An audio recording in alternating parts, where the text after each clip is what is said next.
I'm Dr. Alan Partridge, Adobe eLearning Evangelist.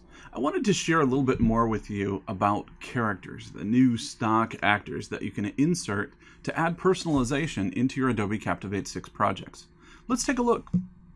So I started out by going to my Adobe Captivate, and in my copy of Adobe Captivate, I found that I had the character insert dialog. Here you can insert a new character just by clicking on Insert and then Characters. You'll see a bunch of characters, all people, across the top. You can change the different categories. So for example, if you wanted, you could look at the casual category, the illustrated, or the medicine. Now I looked at the medicine space and I found that there are two characters here, but they're both female. And for my project, I'd like to have a male medical professional. Okay, so I need a male doctor. So to answer that call, I went online and found eLearning Templates, and eLearning Templates is run by eLearning Brothers, and I liked this particular image of a doctor, and the doctor's name here in this case is Max. So I simply downloaded the Max image set from eLearning Brothers, and then brought it in so that I could work on it in Captivate. But now I'd like all those images of Max to act just the same as my other images in Captivate. No problem. So I'll close that, I'll cancel that dialog out, and now I'm going to switch, and I'm going to switch to the folder which actually contains those characters for the medical characters. Now look at the directory structure across the top. You're going to notice that this is in my library.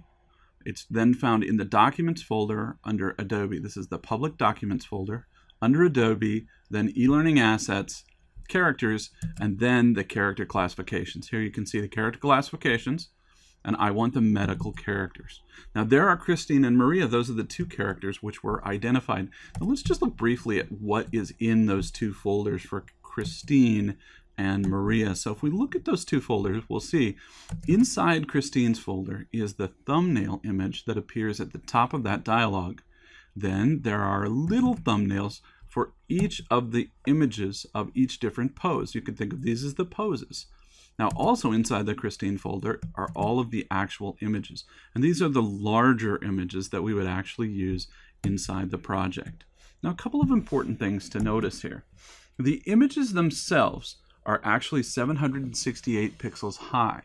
That's 768 pixels high, and that's important, so you might want to write it down.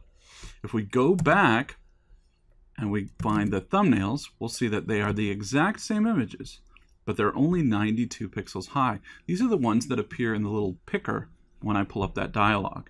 And then finally, let's go back again and look at Christine, and you can see Christine's face thumbnail is 52 pixels by 52 pixels. So I now know that the right format is to name a folder, whatever the character name is, and then have a thumbnail that's 52 by 52 pixels, then to have this thumbnail, these main thumbnails, which are the full body poses, and each of those full body poses needs to be at the same size as they are here for Christine. And as we can see in Christine's case, each of those is 92 pixels high. Then finally, the images themselves need to be at a size that is 768 pixels high. So that tells us exactly how big we need each of those to be. Let's go back on up to the medicine directory here. And with the medicine directory open, I can go to my desktop and find the folder where I've made Max. Okay, I took him from the download, and then I took the downloaded image. I made a thumbnail of Max's face that's the same size, 52 by 52. Then I made the pose thumbnails. Each of those pose thumbnails are the same size, 92 pixels vertically. And then finally the images themselves, each of those images 768 pixels high. So that Max folder should be exactly what is expected by Captivate in order to use it. I'm going to go back to the medicine folder and simply grab Max and drag him over into this folder, the medicine folder. We'll add Max in with Christine and Maria. Now back to Captivate, and inside of Captivate we'll insert the character. Inserting the character, we then look in the directory for medicine, And now you can see there are 1, 2, 3 characters. Max is the 3rd character. Nice thing, we didn't have to close Captivate. Nice thing, you can do it with any set of PNG images. So if you already have images prepared, you can just prepare them in this format and automatically you'll have a whole new character. Click on any of those pose thumbnails and automatically it will insert that character into your project. So you can see now Max is ready to go for my next hot, cool e-learning project. Until next time, thanks.